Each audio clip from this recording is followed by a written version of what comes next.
باللہ من الشیطان الرجیم بسم اللہ الرحمن الرحیم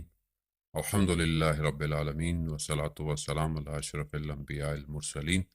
نبینا سیدنا ابوالقاسم محمد وآلہ الطیبین الطاہرین المعصومین لا سیما بقیت اللہ فی الارضین روحی وارواحنا لتراب مقدم الفدا ولعنت اللہ علی اعدائهم اجمعین بسم اللہ الرحمن الرحیم رب اشرح لی صدری ویسر لی امری واحلل عقدۃ من لسانی یفقهوا قولی اما بعد فقط قال اللہ تعالی فی کتاب الحکیم والقرآن المجید وما خلقت الجن والانس الا لیعبدون۔ عزیزان محترم، ماہ رمضان ماہ بندگی ہے، اور اس مہینے میں خداوند متعال ہمیں زیادہ موقع عطا کرتا ہے کہ ہم جو ہے وہ خدا کے بہترین بندے بن سکیں، اور خاص طور پہ جوان جو کہ جوانی میں عبادت کو جو ہے وہ زیادہ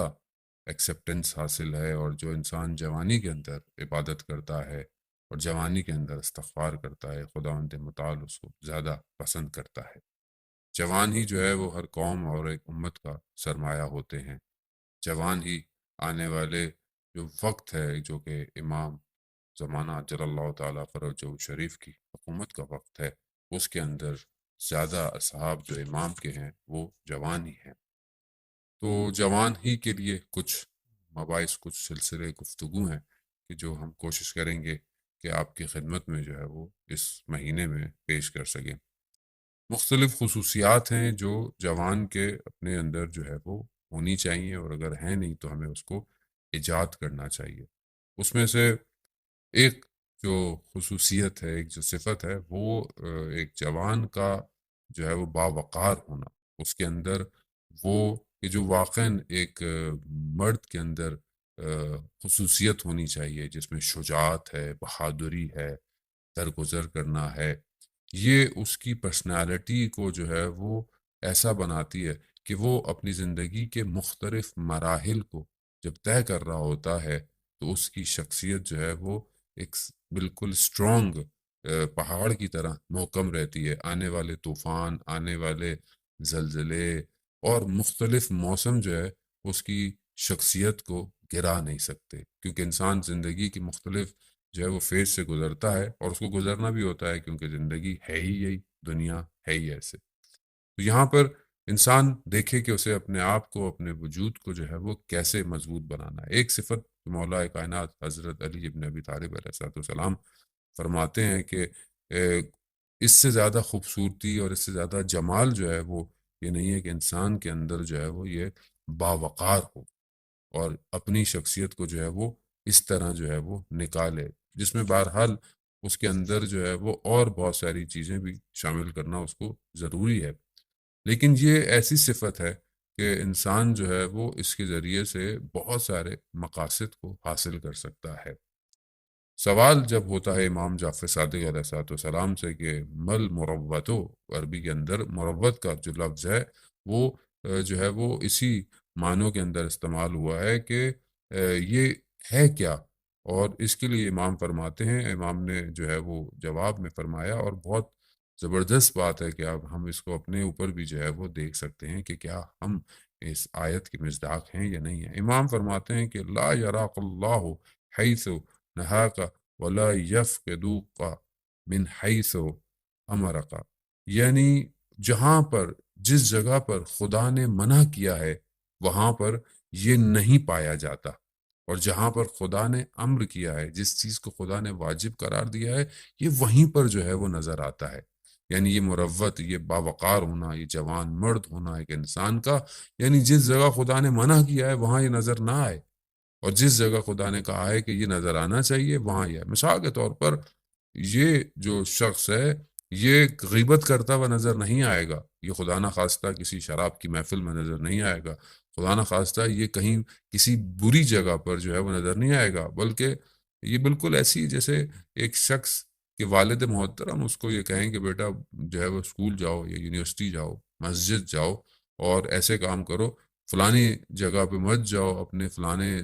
جو تمہارا دوست ہے وہ ٹھیک نہیں ہے اس کے پاس نہ جاؤ، تو یہی اس سے ایکسپیکٹیشن رہے گی کہ اگر جب وہ مسجد جاتا ہے تو وہ کسی غلط جگہ پہ نظر نہ آئے، وہ اگر کسی اچھے لوگوں کے ساتھ نظر آتا ہے تو وہ کسی غلط جگہ پر نظر نہ آئے، یہ خصوصیت اس کے اپنے اندر ہونی چاہیے۔ ہم دیکھیں کہ ہمارے اندر یہ خصوصیت ہے یا نہیں ہے، کہ اگر ہمیں جو حکم دیا گیا ہے، جو واجبات ادا کیے گئے ہیں، کیا ہم ان پر نظر آتے ہیں، اور خدا نخواستہ اس کے مخالف جو چیزیں ہیں کیا ہم وہاں پر تو نظر نہیں آتے۔ تو یہ سب سے پہلی چیز ہے کہ ہم اس کے ذریعے سے اپنے آپ کو چیک کر سکتے ہیں۔ تاریخ کے اندر اساتید علماء کرام بیان کرتے ہیں کہ بہت ساری ایسی شخصیتیں تھیں کہ جو خود سٹرونگ تھیں، جن کی وجہ سے اس زمانے کی پوری پوری حکومتیں جو ہے وہ صحیح جو ہے وہ اپنے کاموں کو انجام دیتی رہیں۔ اس طرح استاد محترم جو ہے ہمارے، ایک ڈاکٹر رفیع جو ہے وہ اپنی کتاب میں ایک وزیر کا واقعہ بیان کرتے ہیں، فرماتے ہیں کہ ایک سلطان تھا، تغرل اس کا نام تھا، اور سلجوکی جو ٹائم زون تھا انہی میں سے یہ ایک سلطان تھا۔ اس کا ایک وزیر تھا، اس کا نام خواجہ منصور تھا، اور وہ بہت ہی یعنی انٹیلیجنس بھی تھا، بہت باوقار شخصیت تھی، اور بہت ہی جو ہے وہ بابصیرت تھا، جس کی وجہ سے جو ہے وہ حکومت کے ان کاموں کو بہترین انجام دیتا تھا۔ ایک دن سلطان نے کہا خادم کو کہ جاؤ اور میرے وزیر کو بلا کے لاؤ۔ جب وہ گیا تو جا کر کیا دیکھتا ہے کہ وزیر جو ہے وہ نماز پڑھ رہا ہے، عبادت کر رہا ہے، اور اس کے بعد دعا کے اندر مشغول ہے، اور دعا کرنے کے ساتھ مناجات کر رہا ہے۔ تو کھڑا رہا اور کہا کہ تمہیں وزیر نے بلایا ہے۔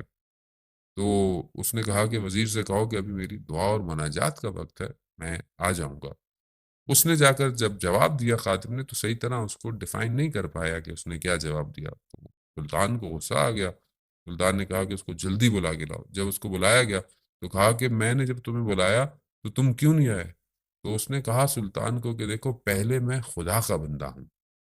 اور مجھے اس کی بندگی کرنی ہے۔ اس نے مجھے نعمتیں دی ہیں، اس نے مجھے وجود دیا ہے، وہ میرا مالک ہے، مجھے اس کی بندگی پہلے کرنی ہے، پھر مجھے تمہاری جو ہے وہ یہ وزارت، یہ تمہاری جو ہے مجھے یہ نوکری کرنی ہے۔ اور اگر میں جس کا بندہ ہوں، اگر میں اس کی بندگی صحیح نہیں کروں گا تو میں پھر تمہاری نوکری بھی صحیح نہیں کر سکتا۔ اگر اس کی بندگی میں خدا نخواستہ میں کوتاہی کروں گا تو میں تمہاری نوکری کے اندر بھی جو تمہاری طرف سے میرے لیے ڈیوٹی ہے اس کے اندر بھی میں کوتاہیاں کروں گا۔ تو بہتر ہے کہ میں پہلے اس کا اچھا بندہ بنوں۔ بادشاہ کو یہ بات بہت پسند آئی۔ اس نے کہا نہیں، ایسے ہی ہے، جاؤ تم خدا کے اچھے بندے رہو جیسے تم ہمیشہ ہو، اور اس کے بعد جو ہے وہ تم ہماری جو ہے وہ خدمت کرو۔ تو یہاں پر دیکھیں، یہ ضروری ہے کہ انسان یہ پہلا سٹیپ ہی یہی ہے کہ انسان زندگی میں کچھ بھی کر رہا ہو، بندگی خدا کی امپورٹنٹ ہے۔ ماہ رمضان ماہ بندگی ہے، امت کا مہینہ ہے۔ ہمیں جو ہے وہ ایک آٹومیٹکلی ایک سسٹم ہمیں ماہ رمضان میں جو مل جاتا ہے کہ ہم روزے رکھتے ہیں۔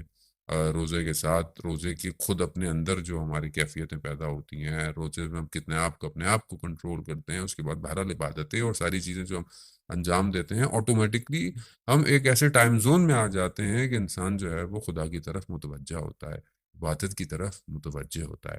پہلی چیز یہی ہے کہ انسان جو ہے اس کا بندہ بنے۔ اس کے بعد زندگی کے اپنے کام، اگر اس ہی کی عبادت صحیح نہیں کر پا رہا، اسی کی بندگی صحیح نہیں کر پا رہا، تو وہ پھر آگے زندگی میں کیا کرے گا؟ اور جوان، یعنی جب انسان جو ہے وہ اپنی جوانی کے اندر ہے، ایک ینگ ایج ہے، جب اس کے پاس پاور ہے، جب اس کے پاس انرجی ہے، اور جب اس کے بعد اتنی طاقت ہے، ٹائم ہے، جب وہ اپنے سارے کام کر سکتا ہے، تو بہتر ہے کہ وہ اپنی ان ساری چیزوں کو جو ہے وہ اسی میں انگیج کرے۔ یہ وہ کوالٹی ہے ایک جوان کے لیے کہ وہ اس کو باقی کوالٹیز میں پھر اس کو یوٹیلائز کر سکتا ہے۔ یہاں پر ایک چیز بہت امپورٹنٹ ہے کہ جو آدمی باوقار ہوتا ہے، وہ ہمیشہ، چاہے ہو سکتا ہے کہ اس سے کہیں کسی جگہ پر کوتاہی یا غلطی ہو جائے، وہ کبھی بھی اپنی زندگی کے اندر اپنی اس صفت کو ہاتھ سے نہیں جانے دیتا۔ اگر مختلف ہے، ایک واقعہ جو ہے وہ تاریخ سے ہے کہ رسول خدا حضرت محمد مصطفیٰ صلی اللہ علیہ وآلہ وسلم جو ہے وہ جنگ بدر کے اندر جب کچھ اسیر کر لیے تھے کافر جو تھے مکہ کے، تو وہاں پر رسول نے جو ہے وہ ایک شخص کا نام لیا کہ اگر یہاں پر وہ مطعم ہوتا تو میں جو ہے وہ اگر وہ واسطہ بنتا تو میں ان ساروں کو جو ہے وہ چھوڑ دیتا۔ اب وہ کون تھا؟ وہ تھا کہ اس وقت میں جب رسول خدا جو ہے وہ اسلام کی ترویج کر رہے تھے، اور نیا نیا بیان تھے، اور طائف سے لہو لہان ہو گئے تھے، اور غار ہرا میں تھے، اور کفار مکہ بھی تھے اور رسول خدا کو جگہ نہیں دیتے تھے، جانے نہیں دیتے تھے، تو اس وقت رسول خدا نے اس شخص کو بلایا تھا جبکہ وہ کافر تھا، لیکن رسول خدا جانتے تھے کہ وہ جوان مرد ہے، وہ باوقار ہے، اگر میں اسے کچھ کہوں گا تو وہ عمل کرے گا، اور اگر وہ مجھے جو ہے وہ جب کہے گا کہ یہ میرے مہمان ہے، جس طرح آپ جانتے ہیں کہ جب انسان اس زمانے میں عرب کا اگر کوئی مہمان ہوتا تھا تو کوئی ان کو ہاتھ نہیں لگا سکتا تھا، تو جب اس نے یہ سنا کہ رسول اس پر ٹرسٹ کرتے ہیں اور یہ کرتے ہیں، تو وہ رسول کو اپنے ساتھ لے کر آیا اور اپنے جوانوں کو، اپنی اولاد کو کہا کہ تلواروں سے، شمشیروں سے جو ہے وہ ان کی حفاظت کرو، کیونکہ یہ میرے مہمان ہیں۔ اس لیے پھر سب کو جو ہے وہ اس بات کو قبول کرنی پڑی۔ تو رسول خدا نے، جبکہ وہ جو ہے وہ جنگ بدر سے پہلے ہی دنیا سے چلا گیا اور وہ اسلام قبول نہیں کر پایا، مگر اس کی اس خصوصیت کو رسول خدا حضرت محمد مصطفیٰ صلی اللہ علیہ وآلہ وسلم جو ہے وہ جنگ بدر میں یاد کر رہے ہیں۔ اب یہ ایک خصوصیت ہے رسول خدا، یہاں ہمیں بتانا چاہتے ہیں کہ اگر تمہارا کوئی دوست تمہارے ساتھ کبھی کسی نے کوئی اچھائی کی ہو تو تمہارے اندر یہ اسپرٹ ہونا چاہیے کہ تم زندگی کے کسی بھی مقام پہ پہنچو تو اس شخص کو یاد کرو۔ یہ نہ ہو کہ ہم بہت سارے لوگوں کو دیکھتے ہیں کہ ہمارے ساتھ اچھائیاں بھی کرتے ہیں اور کبھی ہم نے ان کی اچھائیوں سے فائدہ بھی اٹھایا ہوتا ہے، لیکن جب وقت گزر جاتا ہے یا ہمیں کوئی اسٹیٹس مل جاتا ہے یا ہم کسی مقام پہ پہنچ جاتے ہیں تو ہم ان دوستوں کو یا ان شخصیتوں کو، ان پرسنالٹیز کو جو ہے وہ چھوڑ دیتے ہیں۔ اسلام انسان کے اندر بہت ساری بہترین صفات کو اجاگر کرتا ہے، اور یہ مہینہ ہمیں یہ توفیق دیتا ہے کہ ہم اپنے اندر ان صفات کو جو ہے وہ پیدا کریں۔